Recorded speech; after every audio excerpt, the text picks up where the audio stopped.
Bonjour à tous, bienvenue en 2019. Nouvelle année, 2018 c'est terminé, j'espère qu'elle vous a amené énormément de choses positives, énormément de progrès, énormément de finalement des choses que vous attendiez début 2018. Là c'est une nouvelle chance, 2019. Alors bien sûr une année, juste une nouvelle année civile, ça ne va pas changer grand chose, il faut faire des changements soi-même, mais malgré tout c'est toujours une possibilité de redémarrer du bon pied.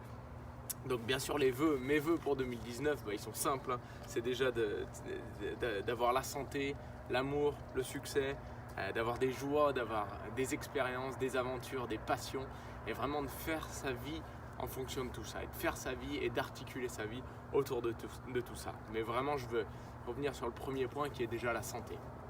La santé c'est vraiment ce qui fait toute la différence, parce que si le reste suit mais que la santé ne suit pas, on n'en profite pas.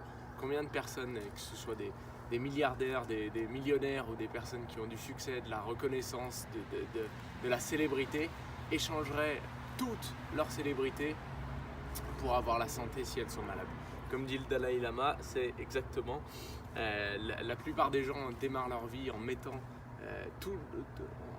leur santé de côté au profit de gagner plus d'argent, et une fois qu'ils ont gagné cet argent et qu'ils n'ont plus la santé, ils échangeraient tout leur argent cumulé pour obtenir la santé. Donc ne pas se tromper de priorité, la santé ça reste la fondation pour l'année 2019.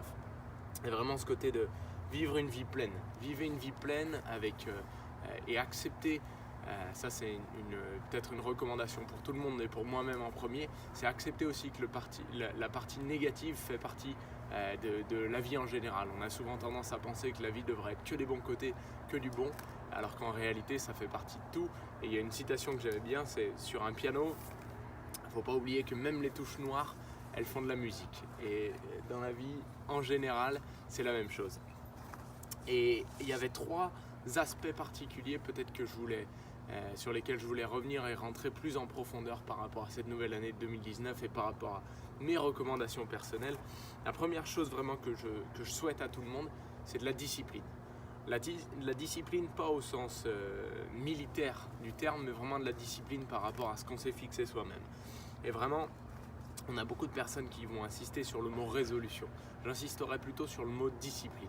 Parce que les disciplines, ce qui se passe, c'est qu'on ne s'en aperçoit pas, mais une résolution, c'est quelque chose qu'on jette un peu comme ça, en espérant que tout va se concorder à peu près pour qu'on en vienne à avoir ce qu'on voulait au début.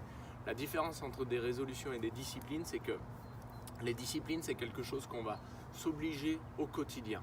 Mais s'obliger au quotidien pour un objectif final. Et très souvent, le démarrage de nouvelles disciplines, il est dur, mais au bout de quelques temps, on s'en aperçoit pas vraiment, mais ça prend le dessus sur nos anciennes habitudes. Et finalement, on se transforme dans la personne, dans les actions qu'on voulait devenir, et on se modèle, on shape un peu dans la personne qu'on voulait devenir par nos disciplines. Comme on dit, une pomme par jour, ça ne va pas changer votre destinée si vous en manquez une. Mais par contre, remplacer cette pomme par un sneakers, par exemple, ça peut être dramatique pour le futur. Deuxième point, après la discipline, c'est l'ambition.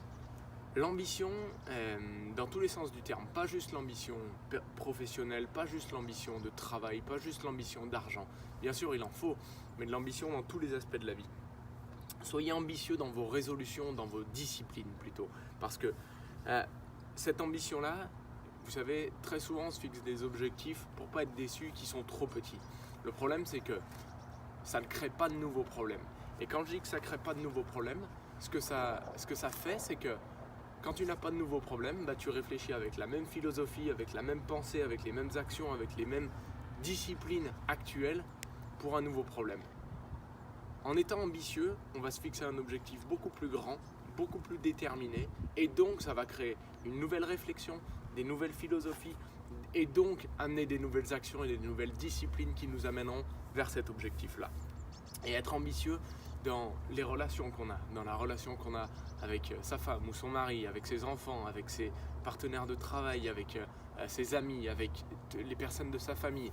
Vraiment avoir l'ambition d'avoir une vie pleine. Et ça peut se passer dès début 2019. Et le troisième aspect sur lequel je voulais revenir, après la discipline et l'ambition, c'est le courage. Le courage d'assumer ses propres choix de vie, le courage d'assumer ses décisions. Et un petit point qui peut peut-être aider là-dedans, c'est toujours se dire, ok, cette chose que j'ai envie de faire et que j'hésite à faire, quelques heures avant de mourir, comment je me sentirais si je n'ai pas pris cette décision-là, si je n'ai pas assumé, si je n'ai pas eu le courage de prendre cette décision-là et de la suivre jusqu'au bout. Si la réponse elle est de se sentir très mal quelques minutes avant de mourir, c'est que c'est quelque chose à faire.